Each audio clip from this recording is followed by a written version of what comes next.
Hello everyone, Minute Plus Meditation here, and it is Monday, January the 27th. So it's also the optional memorial of Saint Angela Merici. We continue with the Epistle to the Hebrews, and we're in chapter 9. Christ offered himself without blemish to God. For this reason, he is the mediator of a new covenant, so that those who are called may receive the promised eternal inheritance, because a death has occurred that redeems them from the transgressions under the first covenant. So this, for us, actually, Catholics, there may be non-Catholics listening to this, which is good. So hopefully, you at least are open. If you are non-Catholic, you're open to what the Catholic Church teaches about this. Jesus is, of course, the mediator, the sole mediator of the new covenant. He is the one true God.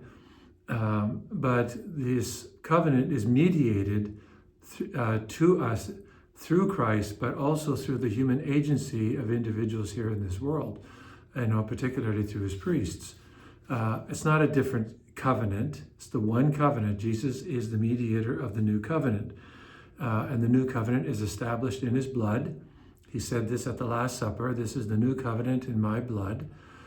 And this is the sacred family blood bond, if you will, whereby God is bringing, or is offering to bring, making it possible for all of his scattered children to be brought back into his family, into the triune family.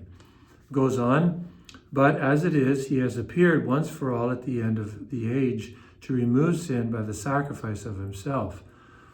Now this has been quoted to me, this and other verses in Hebrew have been quoted to me in the past as sort of proof that the Mass is a blasphemy, the Mass is another sacrifice, which is a statement rooted in utter ignorance. If you're going to criticize the Catholic faith, at least know what you're criticizing.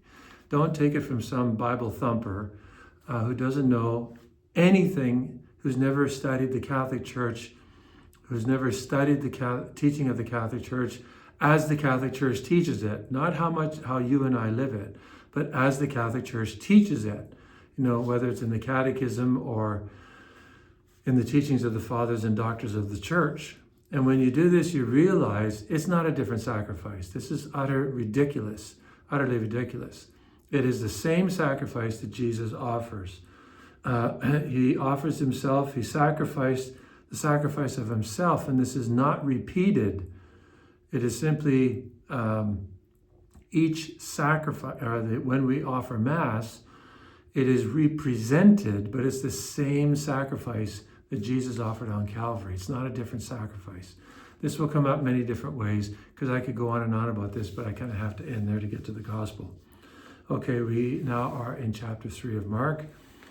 So some scribes who came down from Jerusalem said of Jesus, very, very nasty, wicked actually, attributing this to our Lord. He has Beelzebul, and by the ruler of demons he casts out demons.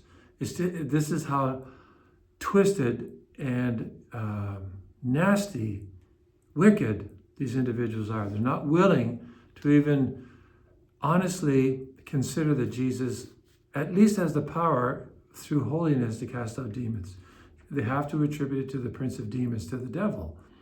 And Jesus called them, his patience here is something we need to meditate on.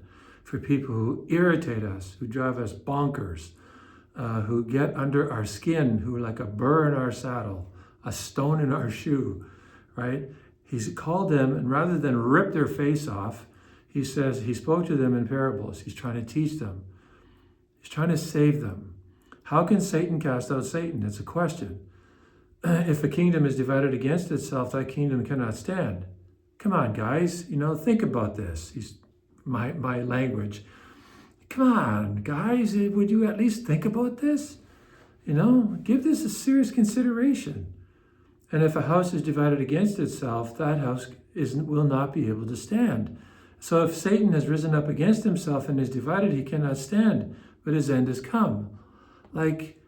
So he's trying so hard, to use a human expression.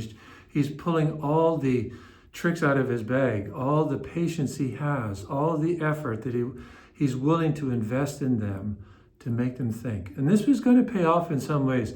A lot of them will remain hardened and calcified, and only God truly knows where they are now, because these people who opposed our Lord are somewhere. They're in heaven, they're in hell, or they're in purgatory. There's no other options, and purgatory is a temporary state. So they're either going to heaven for all eternity, they've repented, or they're going to hell, they're damned. It's one of the two. So they are somewhere. And now it's you and I who are called to answer these questions and be questioned by our Lord. Consider that he is in fact the Son of God. I know you probably believe that, but it's never enough just to say, I believe, right? We need to build it. We need to invest because the devil knows he's the Son of God. So we need to invest in this belief. We need to build it. It need to be spiritual reading, time spent in prayer, and so on.